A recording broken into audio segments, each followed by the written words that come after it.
Babonamandla, egameni lomfeli wethu ngoJesu Kristu waseNazaretha, sisondela phambi kwesihlalo sobukhosi bakho, Nkulunkulu wethu, sibabaza ubukhulu begama lakho.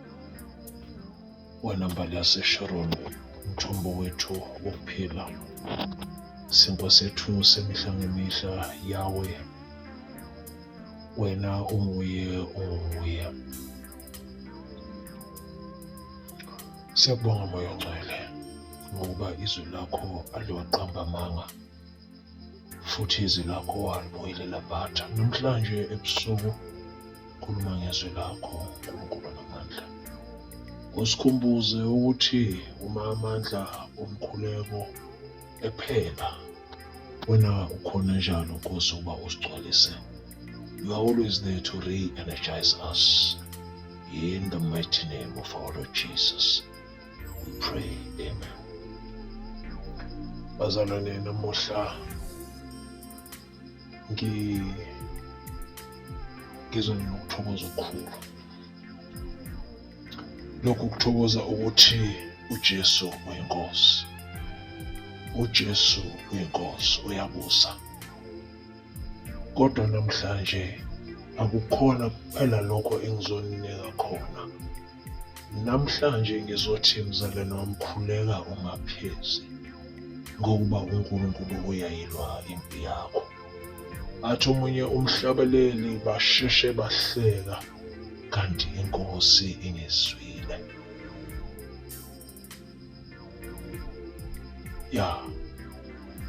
Athi omunye umhlabeleli uJesu ufike ekuseni, sebethi baqedile ngawe. Ngithi mina ungaphezi ukukhuleka, ungaphezi ukucela, ukuba iBhayibheli lithi ocelayo uzophiwa, ongqongqozayo uzovulelwa. uNkulunkulu awaqamba amanga bazalwane, akayena umthethi manga akushilo uzokwenza against all odds. Ngivumeleni bazalwane ngicaphune laphana emazwini akuDuteronomi isihloko sama-28 ivesi elesikhombisa. Lamazwi ngizowacaphuna ngingeziwafunde njengoba enjalo, kodwa nje ngikhulume ngawo. La uMose ekhuluma nebandla lama-Israyeli, intandokazi kaNkulunkulu u-Israyeli, ebatshela esehlane ukuba uma bemlalela nokumlalela uNkulunkulu, nalo uhlu lwezibusiso oluyowela phezu kwabo. Lezi zibusiso bazalwane zibalwa from verse 1 ukuze kufike uverse 13, uverse 7 elinye lalawo mavesi elithi, izitha zakho ziyakufa phambi kwakho, ziyoza kuwe ngandlelanye, kodwa ziyohlakazeka ngezindlela eziyisikhombisa. Kusho ukuthi njengomntwana kaNkulunkulu bazalwane, kunezibopho esizoboshelwa zona. Njengabaholi bazalwane, kuneziphaqa esizobekelwa zona, kunembulelwa ezobekwa, kunezicupho ezizoxushwa, kunabantu abazothunyelwa, kunemhlangano ezobanjwa ngegama lakho. Kuzoba nabaSadusi nabaFarisi akade beyizitha, kodwa ngenxa yokuthi kufanele kubethelwe wena bayoba abangane, just so you can be crucified. Kuyohlangana izitha ekade zingezwani bazalwane bami, zihlanganela nje ukuthi wena ubethelwe.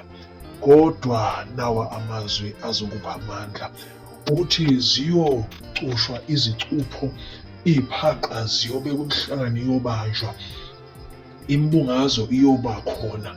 Kodwa wena njengomntwana kaNkulunkulu olithandayo nohloniphayo izwi lakhe, uNkulunkulu uyokulwela.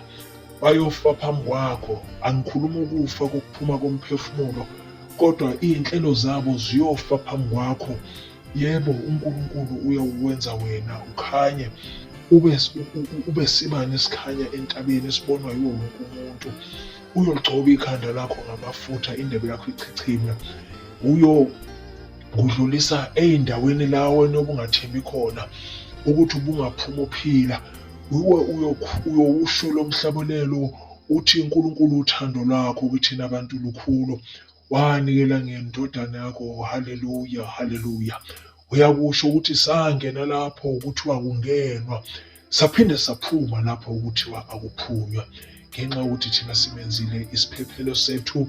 Yena uyakuthumela iy'ngelosi zakhe ukuba zisiphakamise, singalushayisi unyawo lwethu etsheni. Uwe loyo uwasho la mazwi, mzalwane wami.